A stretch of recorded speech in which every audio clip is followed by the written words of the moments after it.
Addiction and ADHD, wired for more. We are race cars with bicycle brakes, minds built for speed, curiosity, and chaos. But in a world that demands calm, focus, and silence, we get called broken. We get called disruptive. We get called lazy and so forth. So we chase anything that quiets the noise or anything that gives the fire a purpose, which is how addiction creeps in. Not because we're weak, but because we're desperate to feel normal. Pills, booze, meth, it doesn't matter. We're not trying to party. We're trying to survive. ADHD is not our flaw, it's our fire. And when we try to smother it with drugs, we start losing ourselves. But here's the truth. What feels like a curse is actually a call to rise. Recovery isn't about killing the fire. It's about learning how to drive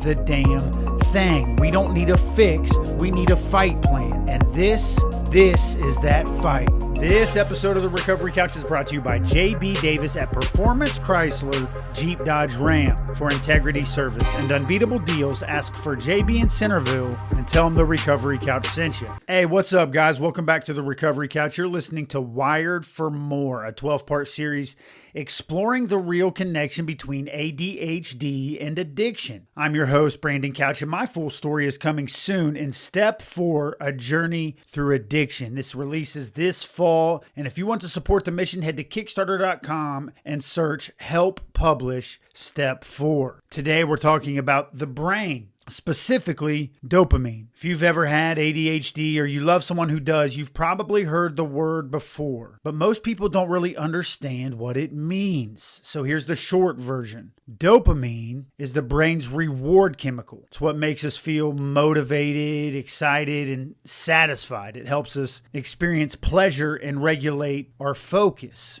And in people with ADHD, we don't have enough of it, or we don't process it properly, which is why we crave stimulation, which is why we bounce between hyper-focused and completely shutting down, which is why we're drawn to things that give us fast, intense feedback like drugs, sex, gambling, shopping, social media, etc. And it doesn't mean we're weak. It's our way of chasing balance. And it's not about getting high. It's about trying to feel normal. But here's where the dilemma kicks in. The more we chase dopamine through artificial means, the more unstable our system becomes. Active addiction is what gave me that dopamine rush that I was missing, but it also came with a crash. And the longer I used, the harder it was to feel joy without it. Recovery, for me, has meant retraining my brain. Learning to seek healthy, sustainable sources of dopamine like connection, physical activity, worship, helping others, structure. And it's not easy. Some days I still feel like my brain is stuck in some sort of low power mode. But I'm learning this. What I felt like was a curse was actually a clue that pointed me toward a deeper need. And if that's you today, you're not alone. You're not too much. You're not a failure. You're simply just wired for more.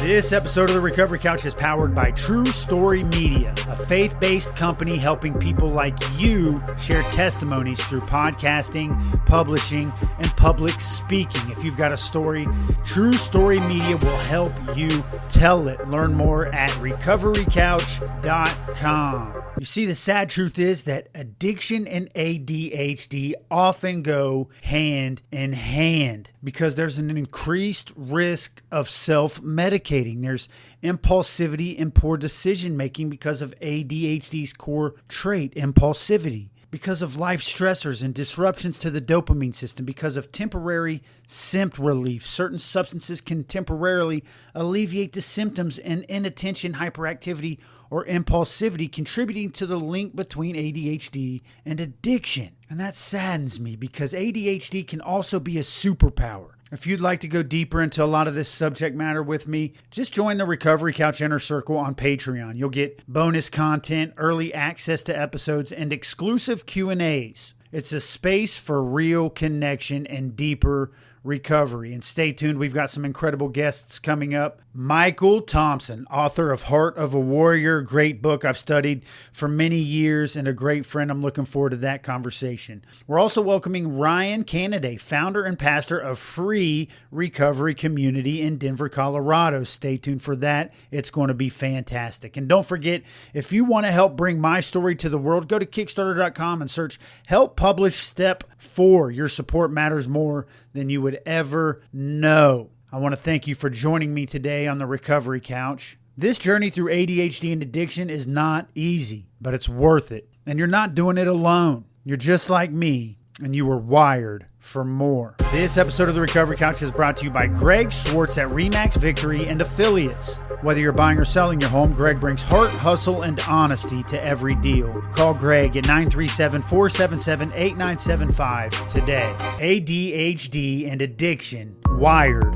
for more. In this episode, we unpacked the raw truth about ADHD and its deep connection to addiction. ADHD isn't just restlessness or distraction. It's a brain wired for intensity, constantly seeking stimulation, meaning, and escape. And when the world tells us to slow down, sit still, and be quiet, we start looking for ways to cope, which is where addiction creeps in. Not out of recklessness, but out of a need to manage the chaos inside. But here's what we're learning. The same wiring, when understood and harnessed, becomes our superpower. Recovery means owning our fire, not numbing it, because we're not broken. We're built different. And that difference is where the strength lives. If you have ADHD and you are like me, you, my friend, are wired for more.